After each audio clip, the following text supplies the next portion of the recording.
السلام علیکم ناظرین، میں محسن استقبال کرتا ہوں آپ کا محسن ظہیر کمپیوٹرز یوٹیوب چینل میں۔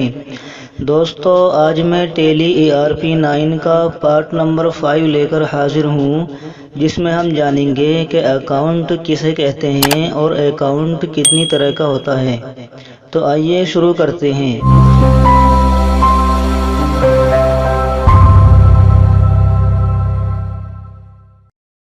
دوستو، آج کی ویڈیو بہت ہی اہم ہونے والی ہے، اس لیے میں آپ سے درخواست کرتا ہوں کہ اس ویڈیو کو صحیح سے سمجھیں اور دیکھیں۔ سب سے پہلے جان لیتے ہیں کہ اکاؤنٹ یعنی کہ کھاتہ کیا ہوتا ہے۔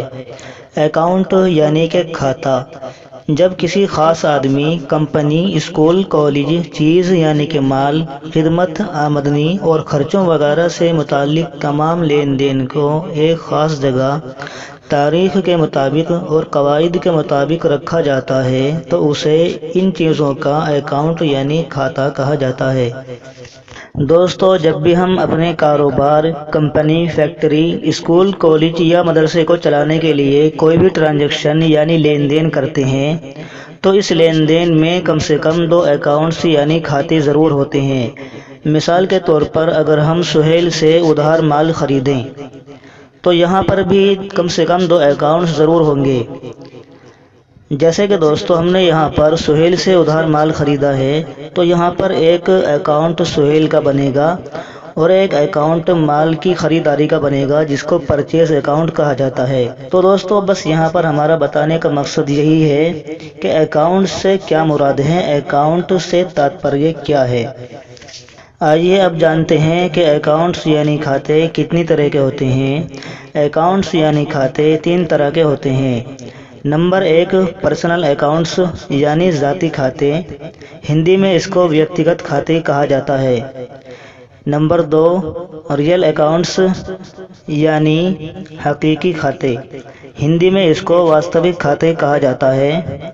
نمبر 3، نومینل اکاؤنٹس یعنی کہ برائے نام کھاتے جو حقیقی نہ ہوں، ہندی میں اس کو نام ماتر کھاتے کہا جاتا ہے۔ آئیے اب جانتے ہیں پرسنل اکاؤنٹ یعنی ذاتی کھاتے کن کو کہا جاتا ہے۔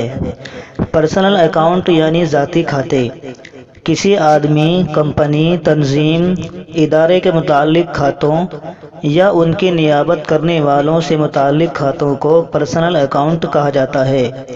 جیسے کسی آدمی کا کھاتہ، مثلاً سہیل کا کھاتہ، کسی کمپنی کا کھاتہ، کسی مدرسے یا کالج کا کھاتہ، اسکول کا کھاتہ، کاروبار کے مالک کی پونجی یعنی کیپٹل کا کھاتہ وغیرہ۔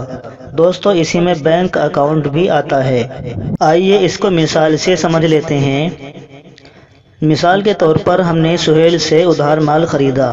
دوستو، میں نے پہلے ہی بتایا تھا کہ اس لین دین میں کم سے کم 2 کھاتے ضرور شامل ہیں۔ یہاں پر ایک کھاتہ سہیل کا بنے گا اور ایک کھاتہ مال کی خریداری یعنی پرچیز اکاؤنٹ کا بنے گا۔